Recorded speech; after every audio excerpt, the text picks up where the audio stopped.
Bom dia, terceiro ano, tudo bem? Começar essa aula dizendo que eu estou com saudades mais uma vez e eu espero que vocês estejam bem.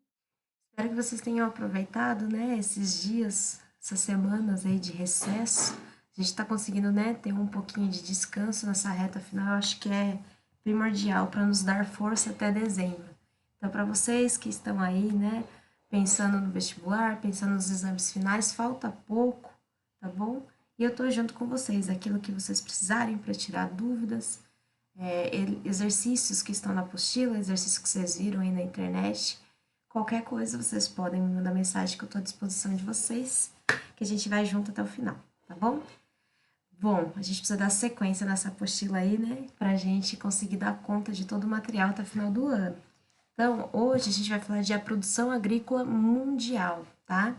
Então, hoje a aula é um pouquinho extensa, vou precisar que vocês tenham um pouquinho de paciência. Eu sei que, né, agropecuária não é um assunto mais delicioso para se discutir, mas a gente tem um pouquinho de atualidades aí para falar um pouquinho, tá? Bom, vamos lá. A gente vai iniciar nossa aula falando sobre a agropecuária dos países desenvolvidos, tudo bem? Primeira coisa que a gente tem que saber, né, sempre quando a gente vai analisar um setor econômico, né, setor primário, setor secundário, setor terciário. Primário, né, onde a gente extrai a matéria-prima, então agricultura, pecuária, extrativismo, certo? Setor secundário, indústria e engenharia civil e setor terciário, comércios e serviços, tá? Percebam que naturalmente nas aulas, né, quando a gente fala de setores da economia, a gente analisa o PIB e a PEA, tá? O PIB vocês já estão cansados de saber, porque eu já falei várias vezes que é a quantidade de riqueza que um país gera durante um ano, tá? E a PEA é a população economicamente ativa, o quanto de trabalhador, né, está empregado nesse setor econômico. E a gente percebe, quando a gente analisa a agropecuária dos países ricos, né, os mais desenvolvidos, é muito parecido, né? Todos eles aqui têm uma baixa contribuição para o PIB e também você tem uma baixa participação da população nesse setor econômico. Então vamos lá. No setor primário, né, a gente percebe que nos países mais ricos a gente tem o setor secundário e o setor terciário muito mais produtivo, né? Vamos pegar o exemplo dos Estados Unidos. Os Estados Unidos investem muito mais em ciência, em tecnologia, em industrialização, tá? Não quer dizer que eles produzam pouco ou que a agricultura deles seja ruim. Muito pelo contrário, é que o setor secundário e terciário é mais produtivo, mas a agricultura a gente vai ver, né, que a agropecuária deles, principalmente nos Estados Unidos, é muito organizada e funciona muito bem, tá? Mas isso são características aí de países desenvolvidos, né? Se o PIB tem pouca contribuição, quer dizer que o setor secundário e terciário é mais desenvolvido. E se tem pouca gente trabalhando no setor primário, ou seja, tem pouca gente trabalhando, né, na agricultura, no campo, no extrativismo, isso quer dizer o quê? Que aquele campo é mecanizado, que aquele campo ele é mais produtivo, por isso que ele tem pouco uso de mão de obra. Então, isso também é uma característica boa. Mas, professor, e a população que ficou desempregada, sem trabalho no campo? Sim, existe toda essa questão, né, do êxodo rural, que as pessoas ficaram sem trabalho. Só que a gente tem que ter em mente também, pessoal, que o trabalho no campo não é um trabalho considerado um trabalho, né, como posso dizer, de qualidade, né? É um trabalho que existe muito trabalho braçal, esforço de ficar debaixo do sol, tá? Que muitas vezes não tem os seus direitos, né? Atingidos, então, não que seja ruim o trabalho no campo, mas muitas vezes ele não é de grande qualidade, tá? Então, essas são características aí de agropecuária nos países desenvolvidos, tá? Outra característica que vocês têm que saber é que são países com forte protecionismo agrícola. Protecionismo é sempre em relação a cuidar da sua economia, né? Proteger a minha economia. E no caso dos países desenvolvidos, eles fazem bastante isso na questão agrícola. A primeira questão, por que eles fazem isso? Por questão de segurança alimentar. É coerente, pessoal, sempre é muito sensato deixar ali de 2 a 5% do PIB que o país desenvolve para a segurança alimentar, né? Para deixar para produzir alimentos, para produzir algo voltado para o mercado interno, tá? Porque pode vir de você ficar, né, instável, né, e ficar na mão de outros países e faltar alimentos, né? Vou colocar uma situação hipotética aqui. de novo falando dos Estados Unidos, né? Vai que, né, numa dessas os Estados Unidos ele causa alguma conflito com outro país, né, alguma instabilidade política ali, e os países começam a boicotar ele, né? Estados Unidos, não vamos mandar mais comida para vocês, a gente está te boicotando. Como que ele faria para ter a manutenção da população dele, tá? Então a gente percebe que esses países mais ricos, eles têm essa questão de separar, né, uma pequena parte do PIB para atender a população, atender o mercado interno, tá? A gente já viu isso acontecer outras vezes de uma forma negativa, né? Por exemplo, a Venezuela. A Venezuela é um país que acabou investindo só em petróleo, e ele é muito dependente de outros setores, certo? E daí eles hoje, né, vivem uma ditadura, que é a ditadura do Maduro, e quando começam esses embargos econômicos, né, começou a faltar alimentos dentro da Venezuela. Eles não investem nisso, só investem em petróleo. O país vivendo uma crise, né, econômica muito grande, começou a faltar alimento para a população. Não é à toa que a gente viu uma grande quantidade de venezuelanos vindo para o Brasil. Por conta disso, eles estavam passando fome dentro do próprio país, tá? Outro exemplo que a gente tem aí é a União Soviética, né? Lembra no finalzinho da União Soviética, né? Que ela já estava quase caindo. Investiu-se só no setor bélico, né? E esqueceu dos outros setores. A população começou a passar fome, a população não tinha ali produtos básicos, né? E no mercado não tinha papel higiênico, por exemplo, né? Então, é muito importante que todo o país destine uma pequena parcela ali do seu PIB para investir em segurança alimentar, tá?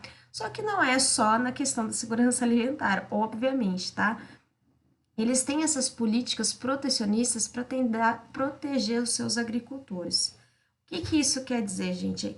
Eles fazem uma série de medidas, né, dentro do país para que o produto agrícola deles fique mais competitivo quando ele compete com outros países, principalmente os emergentes e os subdesenvolvidos, tá? Vamos entender isso daqui. Que forma que eles fazem, né, essas políticas, falta um S aqui, protecionista. Uma delas é o tarifário, tá? E existe também o não tarifário. O que seria o tarifário, né? O governo, ele dá subsídios agrícolas, vocês provavelmente já devem ter ouvido falar. Então, o que o governo faz? Como é um país desenvolvido, né? Ele tem ali capital para investir nisso, ele vai lá, ele diminui os créditos, né? Ele diminui a taxa de juros, ele facilita a compra de sementes geneticamente modificadas, ele facilita a compra de maquinários, né? Ele fornece fertilizantes agrotóxicos para esse fazendeiro. Então pensa comigo, né? Se o governo dá uma série de incentivos, dá esses produtos muitas vezes quase de graça para o produtor, qual o custo que ele vai ter na hora de produção? Quase nenhum, tá? Tudo isso, esses subsídios agrícolas, faz com que o produto dele fique cada vez mais barato. E isso faz com que ele fique mais competitivo no mercado, tá? Vou dar um exemplo caso vocês não tenham entendido. O algodão, né? O Brasil ele é um país exportador de algodão e os Estados Unidos também. Só que o que acontece? O algodão norte-americano ele é de muito melhor qualidade que o nosso. Então, o que acontece? Quando ele entra no mercado internacional, o algodão norte-americano é muito mais caro e o brasileiro mais barato, tá? Então, o que os estados fazem? Os Estados Unidos começa a fazer? Começa a dar incentivos fiscais ali para os fazendeiros norte-americanos. Daí o preço do algodão, ó, vai diminuindo, se equipara ao brasileiro ou muitas vezes fica menor. E daí no mercado, no comércio internacional, os países acabam optando comprar o dos Estados Unidos ao invés do Brasil, tá? Isso é ficar mais competitivo, né? O preço fica muito mais igualitário e consegue competir mais no mercado internacional, tá? Se os subsídios agrícolas não é o suficiente, eles começam a colocar barreiras alfandegárias, tá? Então, de novo, o algodão brasileiro e o algodão norte-americano. Se eles estão ali no mesmo preço, quando o algodão brasileiro entrar nos Estados Unidos, eles colocam uma taxa, ele coloca um imposto que vai fazer com que aumente o preço do algodão brasileiro. Então, de novo, o algodão norte-americano fica mais barato que o algodão brasileiro e fica mais competitivo, tá? Isso são as barreiras tarifárias que a gente fala. E também pode ser chamada de protecionismo agrícola, certo? Isso também cai bastante, né? Toda vez que vocês ouvirem falar em agropecuária, de países desenvolvidos vai muitas vezes acabar focando nessa parte aí, né, dos subsídios agrícolas. Estados Unidos e Europa fazem isso de forma gritante, sem esconder, tá? E existem outras formas deles tentarem barrar outros produtos, tá? Que é o não tarifário. Então, o que eles fazem? A gente fala, entre aspas, que é um migué, né? Que se dá ali, né? Uma desculpinha que eles dão para não deixar entrar produto de fora entrar nos países deles, tá? Um deles é a barreira social, por exemplo, né? Vira e mexe aqui no Brasil, infelizmente a gente é acusado de mão de obra escrava, né? Que acontece em algum lugar, em alguma indústria, exploração de mão de obra, né? O que os Estados Unidos podem falar? Olha, eu não vou comprar esses produtos seus porque eles vêm de mão de obra escrava e nós somos um país da democracia, acreditamos na liberdade das pessoas, né? Os Estados Unidos têm esse discurso muito forte. Então a gente não vai comprar o seu produto, tá? Isso é uma barreira social. Barreira sanitária, né? Brasil, a China, né, acaba sofrendo bastante com isso. Eles acusam dos nossos produtos não ter boa qualidade, tá? Então, lembram recentemente que o gado brasileiro ele estava com febre aftosa, né? Então, eles alegavam que não iriam comprar nossa carne porque nosso gado estava contaminado, nosso gado estava doente. Teve uma época que diziam que as carnes brasileiras, né, a salsicha tinha papelão no meio. Eu não sei se vocês se lembram disso ou não, né? Então nós éramos acusados de colocar papelão no meio da carne. Perdemos muito de vender por conta disso, né? Não, suas carnes são de péssima qualidade, vocês colocam um monte de coisa aí no meio, eu não vou comprar, tá? Isso seria então uma barreira sanitária, tá? E as barreiras ambientais, isso daqui, ó, pega demais pra gente no caso aqui do Brasil, tá? Porque muitas vezes, né, principalmente a Europa, que tá vindo de uma pegada mais ecológica, né? Tem uma série de partidos que são os ecopartidos, né? Que eles dizem que eles não vão comprar nenhum produto que seja proveniente de desmatamento, que seja proveniente de você tirar, né, comunidades indígenas do seu local, do seu território, certo? Isso pega muito pra gente, né? Se vocês estiverem vendo os jornais, o Brasil está vindo de uma leva muito ruim, né? Desses incêndios que está acontecendo no Pantanal, desses incêndios que acontecem na floresta amazônica, tá? Então eu trouxe até umas notícias aqui para vocês, né? Não sei se vocês lembram na aula de blocos econômicos, a gente falou daquele acordo, né, entre a União Europeia e o Mercosul, que seria de uma zona de livre comércio, tá? Esse acordo foi fechado o ano passado e a Europa praticamente já está dando para trás, né? Enquanto o Brasil continuar fazendo esses incêndios, continuar desmatando floresta nativa, nós não vamos fechar esse acordo, tá? Então, esses incêndios, eles não são só ruins para dentro, né? Aqui dentro para a gente, né? Esses incêndios que estão acontecendo, eles estão também bastante ruins para a comunidade internacional, né? A visibilidade que o Brasil está ganhando como um país que desmata tem sido bastante ruim para a nossa imagem, né? Então, ó, países europeus afirmam que o desmatamento dificulta a compra do Brasil. Então, se vocês jogarem na internet e começar a pesquisar sobre empresas que pararam de se relacionar, de comercializar com o Brasil por conta do desmatamento, já tem várias, tá? Então, isso pega muito mal para a gente, tá? Em 2001, gente, teve até uma reunião da OMC, né, que é a Organização Mundial do Comércio, que seria, né, os países desenvolvidos mais o G20, que são os países subdesenvolvidos e os emergentes, tá? Para discutir exatamente sobre essa questão dos subsídios agrícolas, né, essas barreiras que eles colocam. Porque o que acontece? Como a gente falou no início da aula, né, países desenvolvidos, o forte deles geralmente é o setor secundário e o setor terciário. E qual que é o forte nosso, né, de países emergentes e países mais pobres, os subdesenvolvidos? A agropecuária, né? O Brasil é um exemplo disso, né? Qual que é o carro-chefe nosso da economia? Soja, ferro e carne bovina, né? A economia brasileira gira em torno disso, tá? Então, por que teve essa reunião? Era um pedido dos países emergentes e subdesenvolvidos alegando, tipo, pô, é a única coisa que a gente consegue produzir, né? É a única coisa que vem, né? que gera renda, que gera emprego nos nossos países. Se vocês ficam colocando subsídios agrícolas, né, vocês atrapalham a minha economia, sendo que é a única coisa que a gente consegue aí produzir, né, e gerar riqueza para o nosso país. Então houve essa discussão, mas não adiantou nada, né? Sempre quando tem essas reuniões, isso é algo que eu sempre comento também em aulas, né? Conferências do meio ambiente, conferências em associados ao comércio, nunca se chega a nenhum resultado positivo aí que a gente vê que acaba não adiantando nada, né? Então mantém-se aí essa ideia de subsídios agrícolas até hoje nos países mais ricos, tá? Bom, a gente vai começar a falar dos Estados Unidos agora, então, né?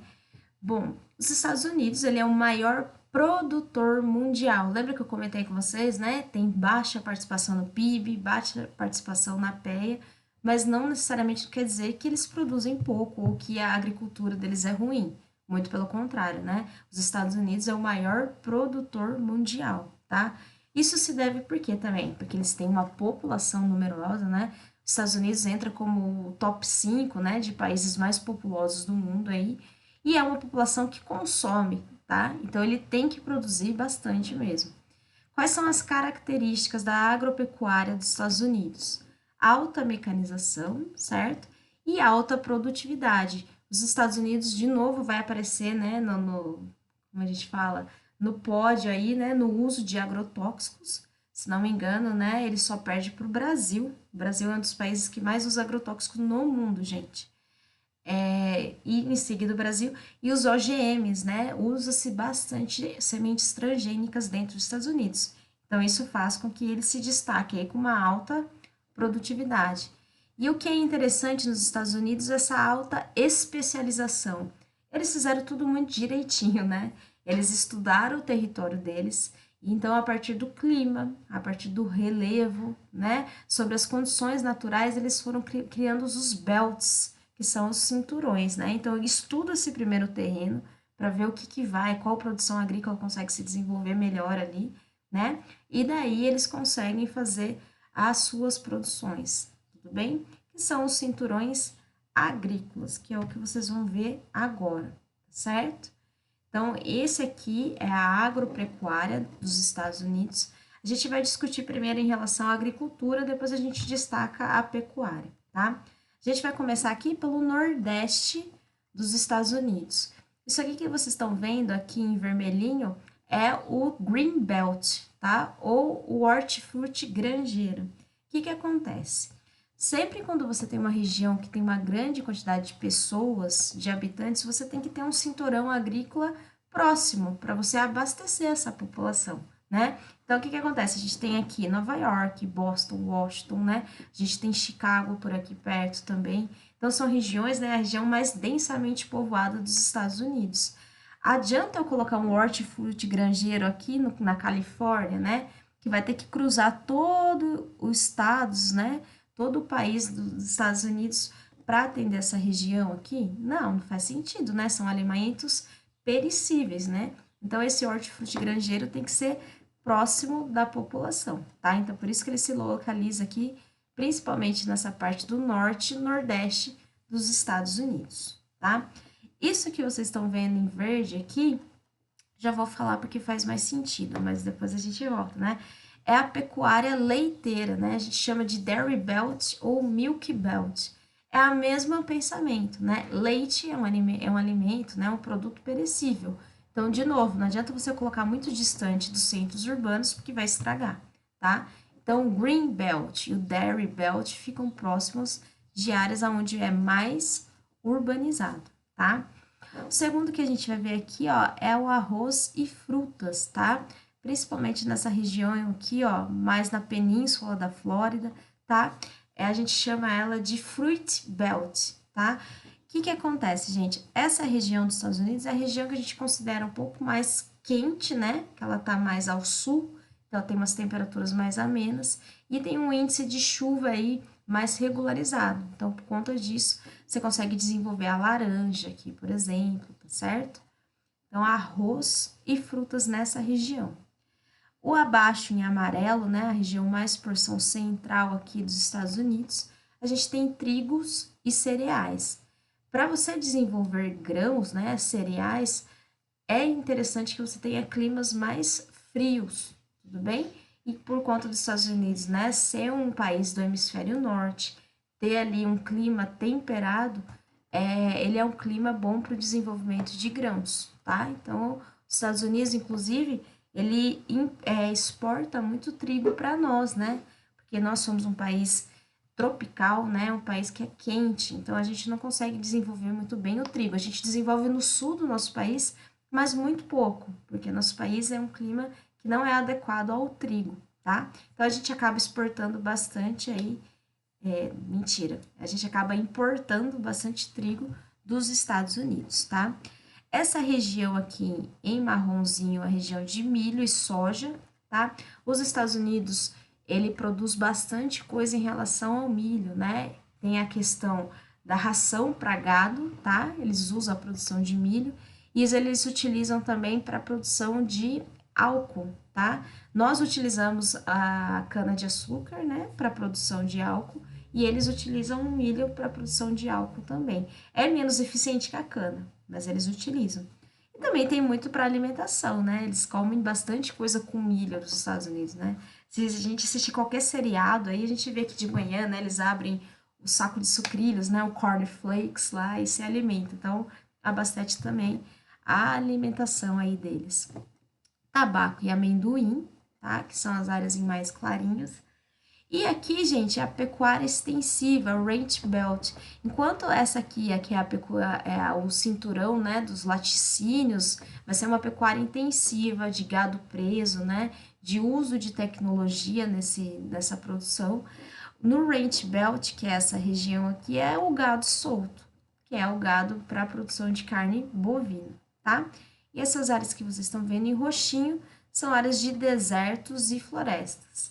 Inclusive, né, um pouquinho de atualidades aí, vocês vão ver que nessa região aqui é onde aconteceu os incêndios, né, nos Estados Unidos. Nós sofremos bastante com incêndios aqui no Brasil, também estava acontecendo lá na região da Califórnia, tá? Então, essa também é uma região que está acontecendo bastante incêndios. Tudo bem? Então, lembrou dos Estados Unidos, lembrar de uma agropecuária muito produtiva, porque usa mecanização, usa agrotóxico, usa sementes geneticamente modificada, ela é especializada porque ela é dividida em cinturões, isso faz com que ela seja uma das maiores produções mundiais, tá? A Europa, a gente tem umas características um pouquinho mais diferentes, tá? Não vai ser uma agricultura abundante que a gente fala, né? Por ser um clima mais frio, isso vai fazer com que ela tenha uma agricultura um pouquinho mais restrita, tá? Mas como ela tem um uso de tecnologia muito grande, de pecuária, de fertilizantes, uso de maquinário, né? E fertilizantes, né? Químicos, isso faz com que ela tenha aí majoritariamente uma produção desenvolvida.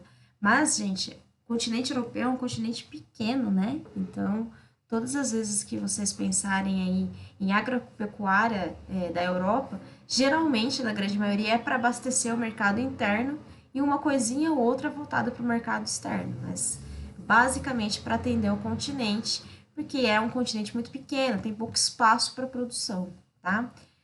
Bom, a pecuária, né? Como é um continente pequeno, vai ser uma pecuária intensiva, não vai ser uma pecuária de gado solto, mesmo porque esse gado nem teria ali espaço para andar, tá? Preservação da agricultura familiar, então diferente, né?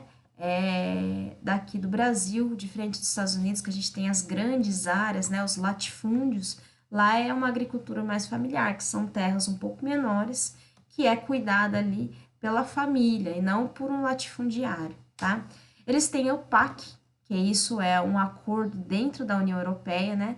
Política Agrícola Comum, que é a questão dos subsídios agrícolas, que a gente já comentou, né? A União Europeia, França, Alemanha, Reino Unido defende muito essa ideia dos subsídios agrícolas para que os produtos deles fiquem mais competitivos.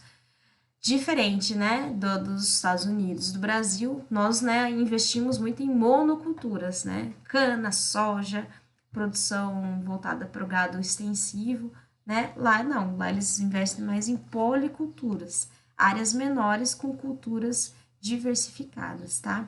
E uma característica que é boa para a agropecuária da região europeia é o solo de Chernozem, que a gente já vai falar dele, que é um dos solos mais férteis do mundo. Então, isso é ótimo para a agricultura, tá? E um relevo plano. Isso é tão bom para a agricultura quanto para a pecuária. Bom para a agricultura porque é mais fácil a produção, diminui o processo erosivo, né? O maquinário consegue passar ali com facilidade. E para a pecuária é bom também porque para o boi, né, o gado não cria músculo, né? Se você pôr um gado num relevo muito declivoso, né, isso vai fazer com que ele tenha que se esforçar para andar. Isso cria músculo e fica uma carne de má qualidade. Então, isso são duas coisas importantes, tá? Eu acho sempre muito confuso, tudo bem? Quando a gente olha esses mapas aí de agricultura, de pecuária, né? Porque eles jogam um monte de classificação aí, daí você fica meio perdido. Então, eu setorizei para vocês e vou destacar aquilo que é mais importante, tá? Então, a gente vai falar primeiro da agricultura do sul da Europa, tá? Depois a gente vai falar do norte da Europa, a Europa ocidental, né, ou o centro da Europa e a Europa oriental. Tudo bem? Vamos lá. O sul da Europa, então a gente está falando aqui dessa região próxima do mar Mediterrâneo, tá? Se ela é próxima do mar Mediterrâneo, ela vai ter um clima mediterrâneo. E isso vai fazer, né, o clima, gente, por mais que a gente tenha uma série de tecnologias hoje, o clima, né, ele sempre vai ser algo que muito importante dentro da agricultura, né? Pode ter desenvolvido uma série de tecnologias aí no campo, mas o clima ele sempre vai interferir bastante na produção, tá? E o que que acontece? Por que eu tô falando isso? Porque o clima mediterrâneo ele favorece um determinado tipo de produção, tá? A gente vai ver isso. Qual que é o clima mediterrâneo? São os climas que tem, né? É o clima que tem características de um inverno, né? De temperaturas mais amenas e chuvoso, ok? E o verão, ele é quente e seco, tá? Ele é um dos poucos climogramas que vocês vão ver assim, ó, que no verão, ó, a temperatura vai lá em cima, mas a chuva cai. Por quê? A tendência sempre que a gente vê, né? É verão quente e chuvoso. A gente sempre vê isso, né?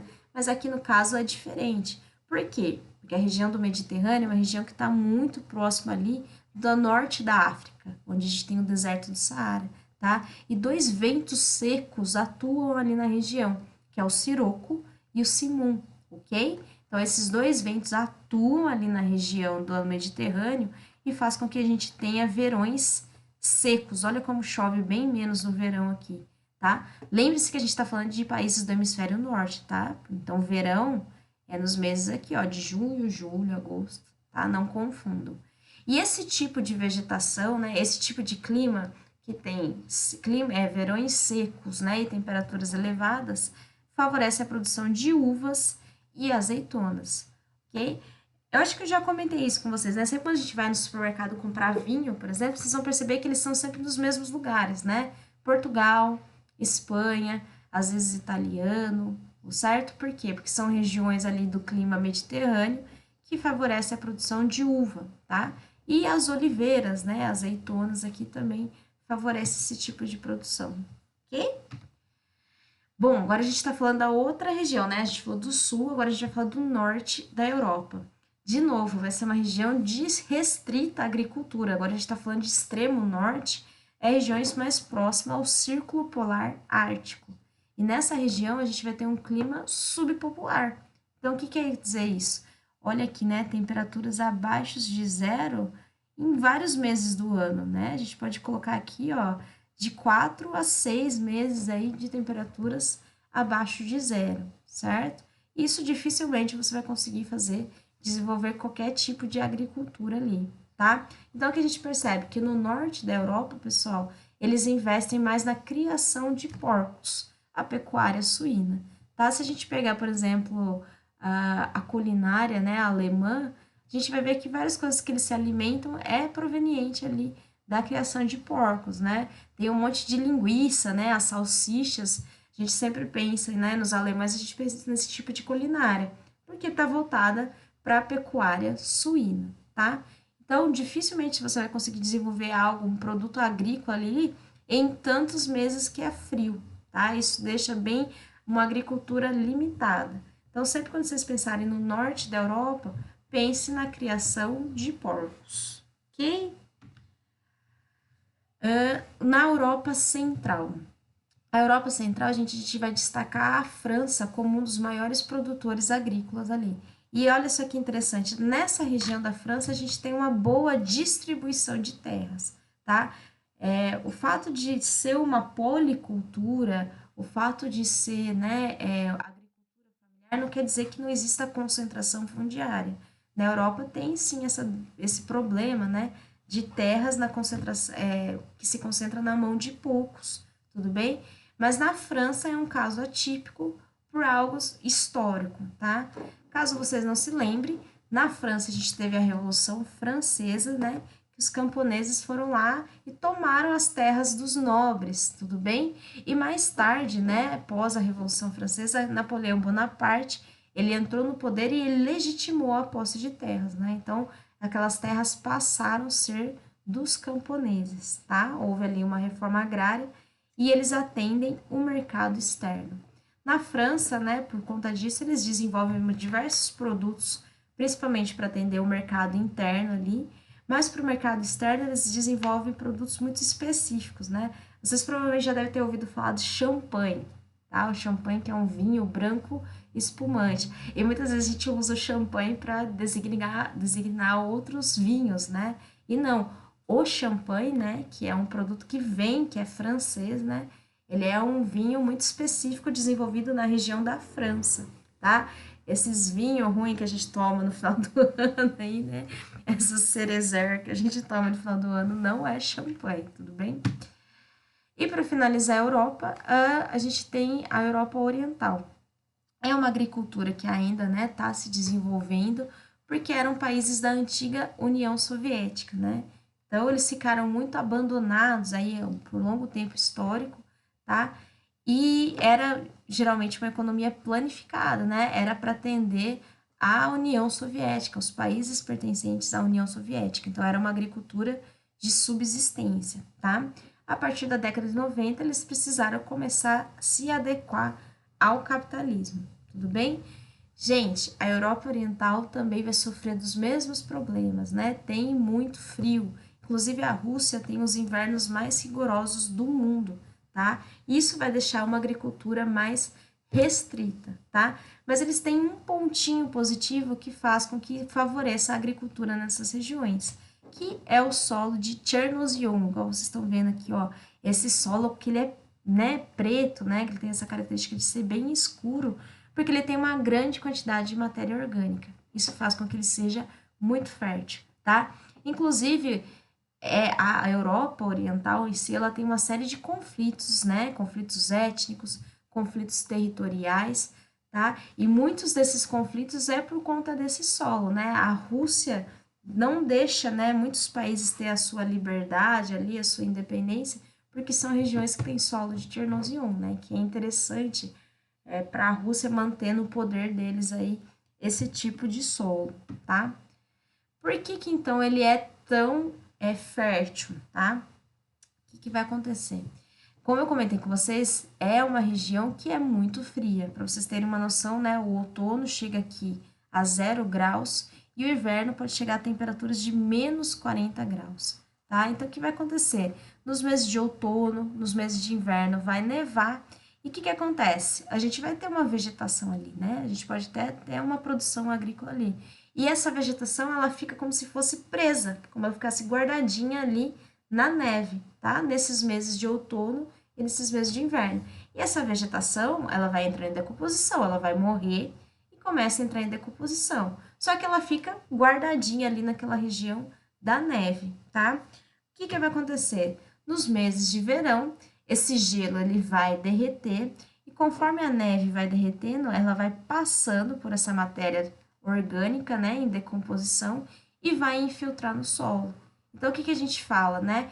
Essa água, né, esse degelo da neve passa pela matéria orgânica, pega essa matéria orgânica, né, e infiltra ela no solo, tá? Então é exatamente isso. Ela passa aqui pela matéria orgânica, infiltra no solo e leva para o solo uma fertilidade que antes não tinha ali, tá? Então entra no solo matéria orgânica mais os minerais. Isso ocorre, então, uma reposição da fertilidade do solo. E isso acontece todo ano. É como se todo ano esse degelo dessa água faz com que infiltre no solo, né? E vai fazendo que ele fique mais fértil, tá? Isso é ótimo para o solo, eles conseguem produzir diversos tipos ali de produtos diferentes, tá certo? Então, por isso que o solo de Chernozem, ele é tão fértil, por isso que ele tem tanta matéria orgânica, por causa do degelo da neve, que passa por essa matéria aí e leva ela para o solo, tá? Isso é importante, tá bom? Anotem bastante aí.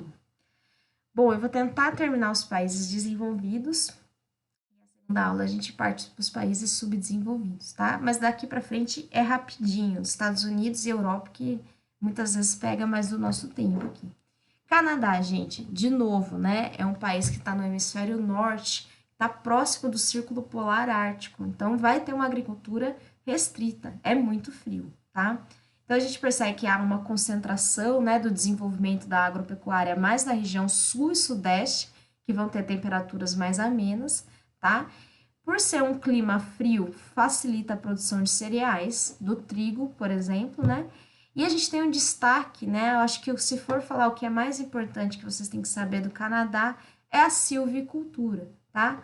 Lembra daquela aulinha de formação vegetal que a gente teve, né? Que a gente fala que a floresta de taiga ou a floresta de coníferas é a maior floresta do mundo, tá? E ela inicia ali uma faixa no Canadá, tá? E eles utilizam essa floresta para a produção de papel e celulose, certo? Então, o mais importante que a gente poderia falar aqui em relação ao Canadá seria a indústria de papel e celulose. Eles exploram, né, o extrativismo vegetal aqui da floresta de taigas para produção, tá? Então, aqui, ó, como vocês podem ver, ó, toda essa região em amarelo aqui é uma região de extração da madeira da floresta de coníferas, ok? Pecuária extensiva e predominância de cereais. E aqui, em rosinha, mais uma produção de policulturas. Mas toda a região norte, né, do Canadá, perceba que eles não conseguem produzir muita coisa, porque é uma região muito próxima, né? Olha a Groenlândia aqui, é uma região muito próxima dos polos, né? Então, isso vai ter um frio muito grande. A Austrália e Nova Zelândia também vai se destacar aí, né? Como um país que tem boa produtividade no setor primário.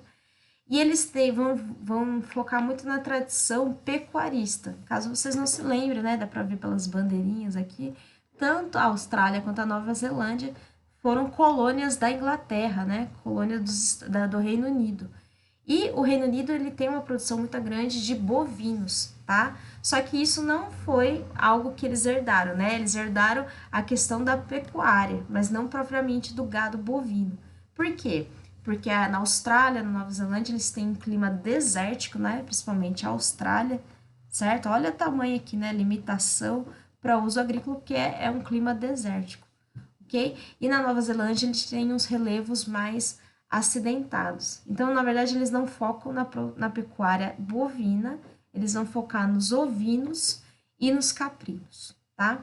E olha só que interessante, gente, quando a gente analisa os países mais ricos do mundo, os países que têm o melhor PIB, né, elevado, a gente vê que sempre a Austrália e a Nova Zelândia se destacam como os top 10 aí, né, dos melhores PIBs. E todo mundo, não todo mundo, né, mas não uma incógnita também, mas é algo peculiar, porque países que se destacam, né, com o setor primário forte, na grande maioria das vezes são países emergentes e países subdesenvolvidos, né? Não países como Austrália e Nova Zelândia. Mas eles conseguem se destacar aí com PIBs elevados, porque eles também têm uma economia bastante diversificada, vai produzir também bastante produto industrial, vai investir também bastante em tecnologia, tá? Mas eles também têm um setor primário bastante forte. O Japão, gente, o Japão é uma ilhazinha, né? É uma ilha que ele tem uma série de problemas, né, naturais que vai dificultar que ele tenha uma agricultura aí super desenvolvida. A lembrar que ele está no encontro de 4 placas tectônicas, né? Então, isso faz dele um relevo montanhoso, um relevo que tem muita atividade geológica, né? Terremotos, tsunamis, além dele ser uma ilha muito pequena, tá? E ele é um país densamente povoado. A gente tem, por exemplo, Tokaido, que é uma megalópole, que é uma concentração enorme de pessoas, né? Então, é uma ilha pequena, é uma ilha de instabilidade geológica, de relevo montanhoso, uma série de características que o faz péssimo para a produção agrícola, tá? O que eles vão fazer? Vai usar de tecnologias para conseguir se desenvolver, né? Uma delas é a hidroponia, tá? Que eles vão desenvolver aqui, por exemplo, vegetais, alface, a gente vê muito disso, né? Alface hidropônico, que eles desenvolvem em uma solução aquosa cheia de nutrientes, tá? Então não é uma produção na terra, é uma produção numa solução aquosa que ele consegue desenvolver alguns tipos ali de vegetais em estufas, igual vocês estão vendo aqui. E o terraceamento, né? Essa imagem acho que aqui é clássica. Como é um relevo muito montanhoso, eles recortam as montanhas, né, os relevos mais acidentados em degraus, e eles conseguem produzir aqui, por exemplo, o arroz, tá? Isso aqui é a técnica do terraceamento e aqui é a técnica da hidroponia, tá? Eles têm que adaptar o território deles para conseguir produzir, mas o Japão, né, gente, ele importa bastante alimentos aí, porque o relevo deles, né, realmente não favorece a produção, tá? E para finalizar, os países desenvolvidos, ai gente, que coceira no olho, Israel, tá?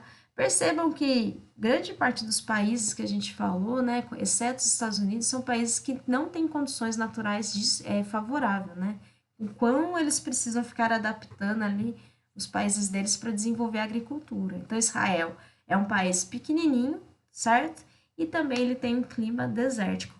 Fora as questões políticas, fora as questões, né, de conflitos étnicos, religiosos, que faz ali Israel ser uma instabilidade política imensa, tá?